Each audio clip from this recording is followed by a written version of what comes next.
Chapter 14, Progress.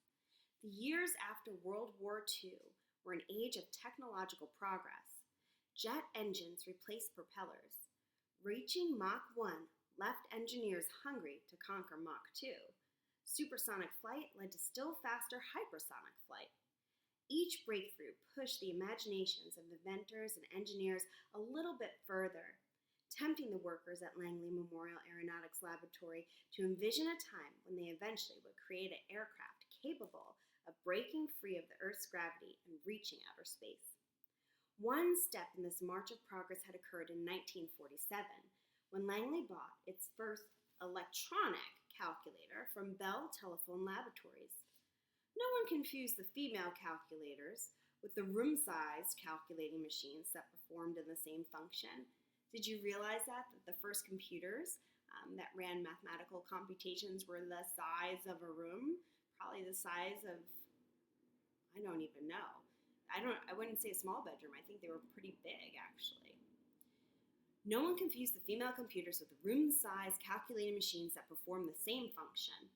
As the years passed and the electronic computers became more important to the work done at Langley, Dorothy Vaughan can envision a time when her team of human computers would be replaced by the inanimate calculating machines. The future was coming, and Dorothy didn't know exactly what the new computers would look like, but she knew that the technology was going to change the way things were done at the laboratory. Page 111, The New Machines. The electronic calculators were needed for more elaborate research being carried out by the National Advisory Committee for Aeronautics. As planes flew faster than the speed of sound, the math required to study those supersonic flights had become increasingly complicated. Some of the algebraic equations the mathematicians were asked to perform had as many as 35 variables and might take as long as a month to solve. You thought Miss B's class was hard. The new electronic calculator could compete the same problem in just a few hours. These computers were fast, but they weren't easy to use. The machine used paper punch tapes, long strips of paper with holes punched out to store data, and input chugged along the 2 seconds per math operation, like addition or subtraction. The whole building shook when the machine was in use. But it offered a distinct advantage that it could operate all night long. The female computers need to go home and rest.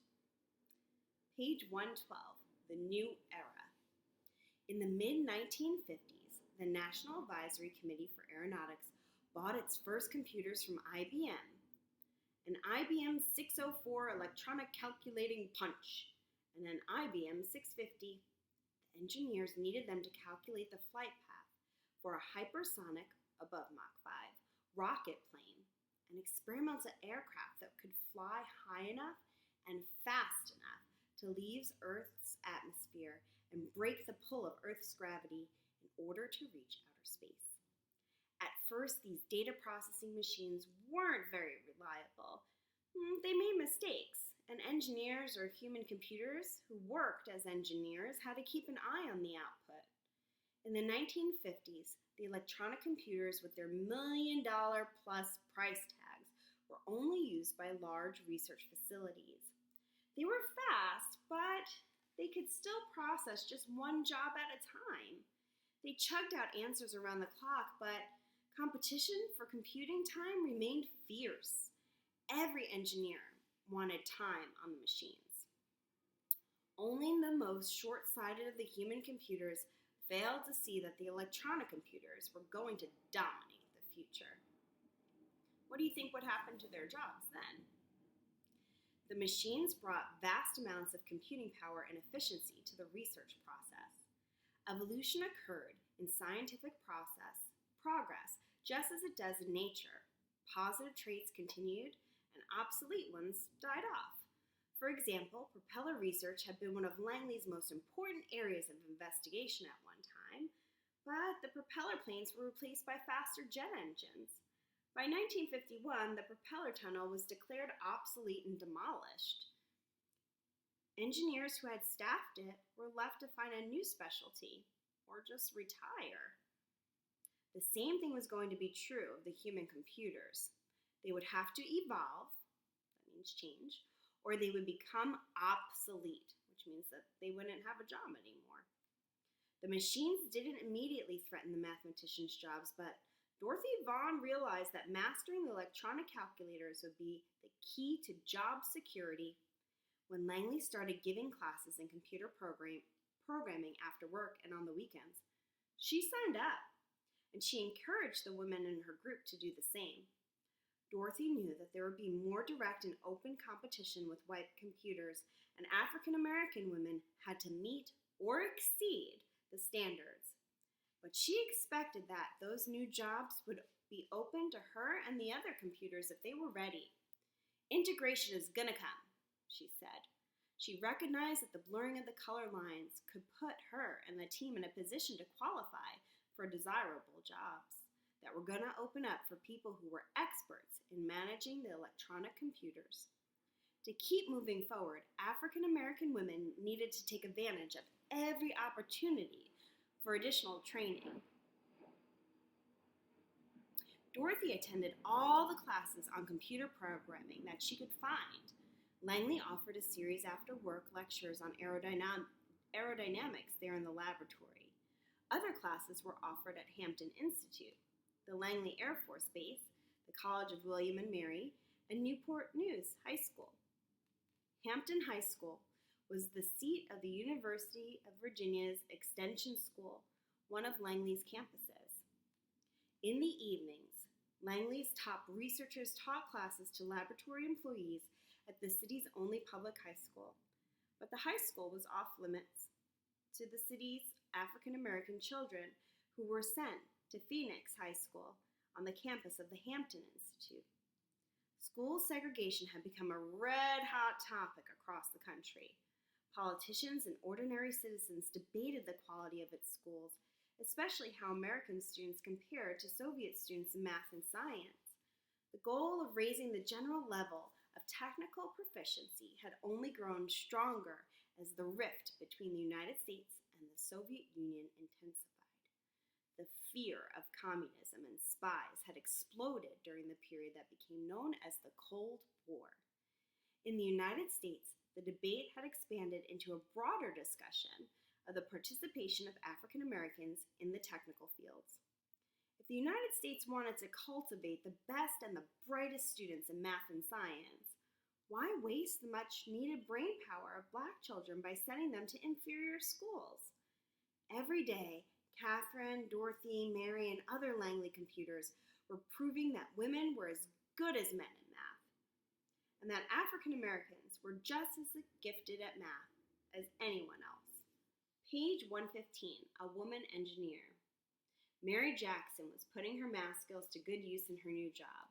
From the beginning of her assignment in the wind tunnel research section, Mary's new boss, Kazimierz Kozarnicki, had shown Mary how to work the controls of the wind tunnel for her group, firing up the tunnel's roaring engine and positioning the models in the test section. The research in her new division was used to design missiles, which were of great interest in the United States government for their possible military use. In its final form, her work became the 1958 report co-authored with her boss, Effects on Nose Angle and Mach Number on Transition on Codes of Supersonic Speeds. Mary's new boss was so impressed with her work that he suggested she enroll in Langley's engineer training program. Her ability and passion were apparent, and she had a mentor, her boss, who believed in her. It didn't matter that Mary was Black and Kaz was white. It didn't matter that Mary was a woman and Kaz was a man. It didn't matter that Mary was from the South and Kaz was from the North. What mattered was that they both loved math, and they both loved airplanes, and Kaz knew that Mary had a talent to become an engineer. At that time, there were very few white women who worked as engineers. The majority of Langley's female professionals, Black and white, were still classified as computers or mathematicians. There simply weren't many female engineers anywhere in the country. At the time, most of the country's top engineering schools didn't accept women. The only female engineer at Langley in the mid-1950s, Kitty O'Brien Joyner, had to sue the University of Virginia in order to enroll in the undergraduate engineering school in 1939. There were also very few African American men who worked as engineers. Mary was on her way to becoming something even rarer, an African American woman working as an engineer. In 1952, Howard University had only 2 female engineer graduates in the school's history. In fact, Mary was on track to become the first female African American engineer at Langley. Mary's boss put her on the engineering track and promised her a promotion when she successfully completed a few advanced math courses. When she went to enroll in her courses, the obstacles she encountered came not from her coworkers, but from the local high school. Before she could get any training, Mary had to get permission to enter the Hampton High School. Remember, because it's a white school. If she had been a janitor, she would have been welcomed. As a professional engineer in training, she had to petition, means protest, the city of Hampton for special permission to attend classes in the whites-only school. Mary Jackson had to grit her teeth and take a deep breath before making the case to the school board that she should be allowed to attend the classes at Hampton High School. She reminded herself she had a long-term goal, and she didn't want to get sidetracked, so she swallowed her pride and asked for permission, which the city of Hampton granted. Page 118, The Disappointment of Hampton High School. Mary Jackson had passed the old Hampton High School too many times to count. The building was located in the middle of the city, not far from her house, but she had never set foot on the inside. On her first night of classes in the spring of 1956, Mary was nervous. Her classmates were the same people she had worked with during the day for the past 5 years, but she was anxious about meeting with them outside of the Langley camp. The thought of entering the whites-only school worried Mary. Nothing could have prepared her for the shock she experienced when she walked through the door. Hampton High School was a dilapidated, musty, old building. Dilapidated, like falling apart. Mary Jackson was stunned. This was what she and the rest of the black children in the city had been denied all these years. She had assumed that if whites had worked so hard to deny her admission to the school, it must have been a beautiful place. But this? What a nonsensical thing that blacks and whites went to different schools. If the city had combined their resources, it could have built one beautiful school for both black and white students. Throughout the South, cities had maintained 2 separate, inefficient school systems, which shortchanged both black and white students. Page 119, Pioneers. Being on the leading edge of the battle over integration was not for the faint of heart. Mary Jackson was friends with Thomas Birdsong, a black engineer who had come to Langley in 1952. Mary's husband Levi was an excellent cook, and Thomas Birdsong loved going to the Jacksons' house for dinner. The friends laughed and talked, often discussing work and enjoying Levi's meals. As a recent graduate of the University of Michigan, Birdsong had been assigned as senior engineer in the wind tunnel division.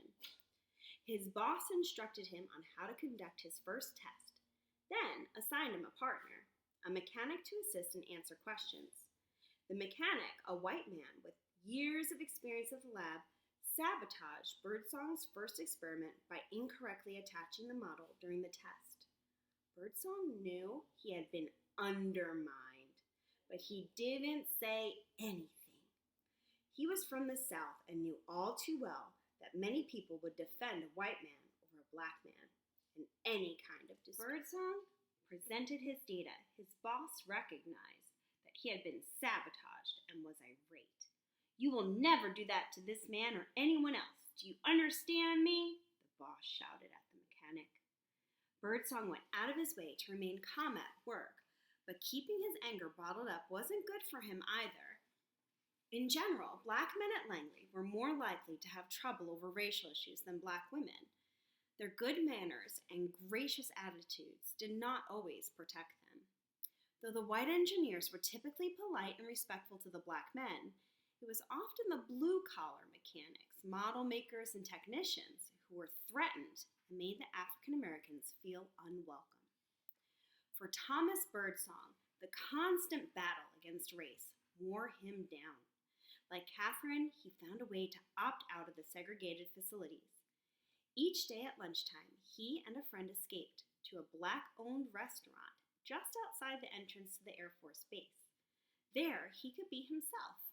Ultimately, Thomas Songbird, Mary Jackson, and each of the other African Americans at Langley had to navigate their race relations in their own way. The challenges facing black employees at the laboratory reflected the similar conflicts happening all over the country. The civil rights movement was gaining strength, and African Americans nationwide were trying to establish their rights and freedoms in the classrooms, in the voting booths, and in the halls of Congress, where legislative reforms were being considered. On the world stage, chilly relations between the United States and the Soviet Union kept everyone uneasy. The two world powers were vying for control of the Earth and outer space, challenging one another politically and technologically. Each country wanted to demonstrate that its scientific prowess and dominate the skies. The world was on the cusp of making new discoveries that would allow mankind to experience outer space. There was one central question: who would get there first? Have you ever heard of the space race? Right? And so that is this time period of trying to figure out, and NASA's working so hard, and trying to figure out how to get into outer space. And so that competition between Russia and the United States actually pushed us further and to move faster to reach those technological heights. All right, guys, that was chapters 13 and 14. I hope you enjoyed and are having a great week. Bye.